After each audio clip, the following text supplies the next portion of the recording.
Uma informação: o presidente do PL, Valdemar da Costa Neto, gravou um vídeo para integrantes do partido em que aponta erros de Lula no discurso de posse e defende Bolsonaro de críticas. Eu quero fazer alguns comentários para alertar sobre os erros que o Lula cometeu no discurso de posse. Lula omitiu que o Brasil de Bolsonaro foi o país que mais gerou emprego entre os 20 maiores países do mundo. Mencionou o número de 33 milhões de brasileiros com insegurança alimentar. Ele só esqueceu de dizer que esse número se refere ao ano de 2021, auge da pandemia. Esqueceu de dizer que, no final de 2022, com o governo Bolsonaro fazendo o maior projeto social da história do país, esse número de 33 milhões caiu para menos de 10 milhões de brasileiros, conforme dados do IPEA.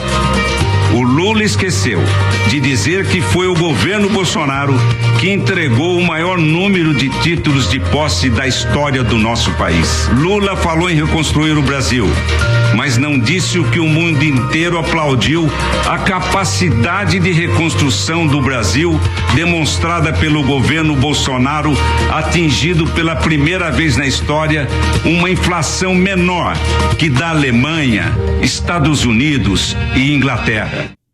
Interessante, né? Porque eu tô na linha do Zé Maria no sentido de que o discurso do Valdemar foi melhor do que o discurso do Mourão, mas também foi melhor do que o discurso do próprio Bolsonaro. Então, a gente vive um Brasil muito louco, onde o Valdemar da Costa Neto é mais articulado do que o presidente e o vice-presidente, ou ex-presidente e vice-presidente. Articularam melhor o momento e o que vive o Brasil do que os dois líderes com o mandato. Isso é um mau sinal para o país. O Mota, o coronel, eles trouxeram, o próprio Zé Maria, eles trouxeram bem o que eu penso, principalmente a respeito de uma parte específica do discurso que foi voltada para os manifestantes, né? Essa ideia de que os manifestantes trouxeram a ele uma nova energia, uma nova vitalidade, a eles e aos políticos, que chegou a dizer que o transformou, né? E realmente o Valdemar parece ter passado por uma transformação desde a entrevista que nós fizemos aqui nos Pingos nos Is com ele, onde ele disse que tinha a expectativa de que o Supremo Tribunal Federal analisasse o recurso que ele tinha feito e viesse com uma solução. Parece que ele tomou um choque de realidade ali naquele momento e se transformou num homem diferente. Talvez tenha sido a ação do STF, talvez tenha sido a ação das pessoas nas ruas. Seja como for, para que eu possa ver essa manifestação, essa transformação como algo palpável, algo tangível, se ele realmente teve as energias renovadas pelo povo nas ruas, o que o partido dele vai fazer por essas pessoas?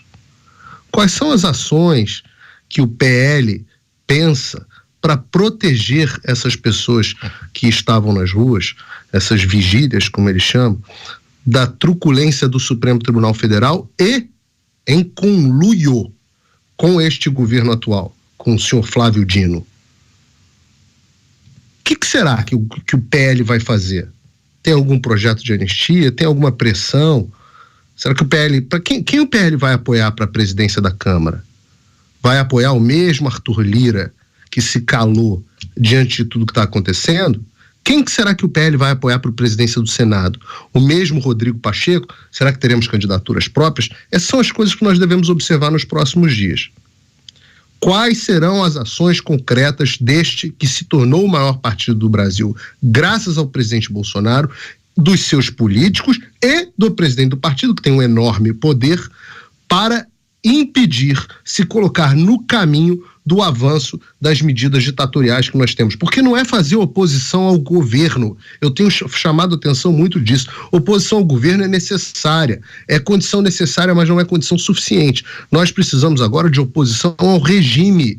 oposição ao regime truculento ditatorial que vive o Brasil. Então eu quero ver anistia, eu quero ver projetos de lei que garantem e assegurem e voltem a assegurar os direitos das liberdades individuais. Eu quero ver ações de fiscalização, principalmente no Senado, mas também na Câmara. A Câmara tem muitos poderes porque tem muitas prerrogativas que vêm sendo invadidas. Eu quero ver eleição, eu quero ver nomes eleitos para a Câmara e para o Senado com apoio do PL. Ora, o maior partido tem um peso enorme. Eu quero ver pessoas caminhando na direção, quero ver ações. Palavras ao vento são muito boas, Valdemar. Gostei muito, parabéns, foi ótimo. Mas agora eu quero ver, no início dessa nova legislatura, um pouco de ação desse, que, como você disse, é o maior partido do Brasil. Olha só, o pior que podia acontecer não é nós criticarmos, nós cobrarmos, né? O pior que pode acontecer é nós nos contentarmos de novo com palavras. Porque eu tô vendo um bando de gente que falou, alguns nem falaram, né? E também não fizeram absolutamente nada, enquanto o país estava se afundando. Então, o pior que pode acontecer, por exemplo, é o presidente do PL fazer um bom discurso, mas no final das contas, apoiar o Arthur Lira para a Câmara, né? Não criar uma alternativa, por exemplo, vitoriosa ao Pacheco. Então, o pior que podia ter acontecido era esse presidente do PL, por medo, não ter entrado com pedido de impugnação nas eleições após a diplomação. Né? O pior que pode acontecer, no final das contas, é quando nós colocamos as esperanças em pessoas que vêm com retórica, às vezes mensagens subliminares, às vezes coisas assim, e no final das contas, embroma o povo. Né? É bom que nós saibamos que teve muita gente omissa que é responsável pela situação caótica em que nós estamos no Brasil. Isso é bom reconhecer o que aconteceu para trás. E eu já falei, quando eu puder e onde puder, eu faço questão que nós saibamos o papel que cada um teve nessa tragédia, de ação e de omissão. Né? E para olhar para frente, as prioridades eu citei aqui. As prioridades são eleição para bons presidentes das casas legislativas, que o PL consiga ter um bom papel, presidir, ter boa representação na mesa, nas comissões da atividade parlamentar, faz muita diferença. Ora, como foi bom quando nós tivemos a Bia Kicis, deputada, como presidente da CCJ, o impacto espetacular que ela teve. Tem outras comissões importantes na atividade legislativa. As prioridades são essas, a anistia desse povo que estava em vigília, renovando e transformando os políticos e que agora estão sendo perseguidos. Onde estão? Cadê a atividade? É o maior partido do Brasil. Onde estão os políticos do PL? Isso não é dividir, isso é cobrar. Isso é justamente fazer o que nós temos que fazer.